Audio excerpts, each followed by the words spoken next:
नमस्कार दोस्तों, आइए आज एक बहुत ही सुंदर कहानी सुनते हैं। ये उस समय की बात है जब भगवान बुद्ध आत्मज्ञान की खोज में तपस्या कर रहे थे। उनके मन में विभिन्न प्रकार के प्रश्न उमड़ रहे थे। उन्हें प्रश्नों का उत्तर चाहिए था, लेकिन अनेक प्रयासों के बाद भी उन्हें सफलता नहीं मिल रही थी। वे आत्मज्ञान की प्राप्ति के लिए कठोर तपस्या करने लगे, अनेक कष्ट सहन किए, कई स्थानों की यात्राएं की, परंतु जो समाधान उन्हें चाहिए था वो उन्हें नहीं मिला। एक दिन उनके मन में कुछ निराशा का संचार हुआ। सोचने लगे, धन, माया, मोह और संसार की समस्त वस्तुओं का भी त्याग कर दिया, फिर भी आत्मज्ञान की प्राप्ति नहीं हुई। क्या मैं कभी आत्मज्ञान प्राप्त कर सकूंगा?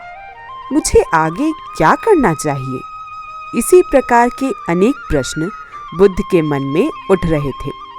तपस्या में सफलता की कोई किरण दिखाई नहीं दे रही थी और इधर बुद्ध ने प्रयासों में कोई कमी नहीं छोड़ी थी। वे उदास मन से इन्हीं प्रश्नों का मंथन कर रहे थे। इसी दौरान उन्हें प्यास लगी। वे अपने आसन से उठे और जल पीने के लिए एक सरोवर के पास गए। वहां उन्होंने एक अद्भुत दृश्य देखा। एक गिलहरी मुंह में कोई फल लिए सरोवर के पास आई। फल उसके मुंह से छूटकर सरोवर में गिर गया। गिलहरी ने देखा फल पानी की गहराई में जा रहा है। गिलहरी ने पानी में छलांग लगा दी। उसने अपना शरीर पानी में भिगोया और बाहर आ गई। बाहर आकर उसने अपने शरीर पर लगा पानी झाड़ दिया और पुनः पानी में कूद गई। उसने ये क्रम जारी रखा। बुद्ध उसे देख रहे थे, लेकिन गिलहरी इस बात से अनजान थी। वह लगातार अपने काम में जुटी रही। बुद्ध सोचने लगे, ये कैसी गिलहरी है? सरोवर का जल ये कभी नहीं सुखा सकेगी, लेकिन इसने हिम्मत नहीं हारी है। ये पूरी शक्ति लगाकर सरोवर को खाली करने में जुटी हुई है। अचानक बुद्ध के मन में एक विचार का उदय हुआ।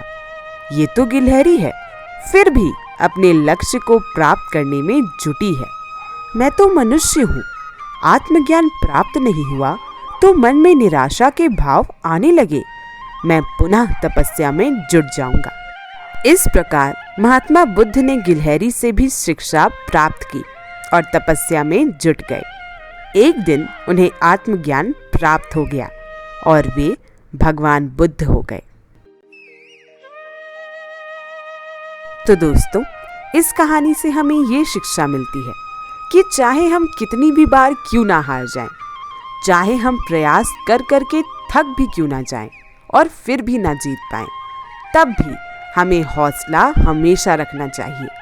अपने मन को कभी भी निराश नहीं करना चाहिए और हमेशा यही सोचना चाहिए कि अगर मैं प्रयास करता रहूँगा तो मैं एक दिन सफल अवश्य होऊंगा।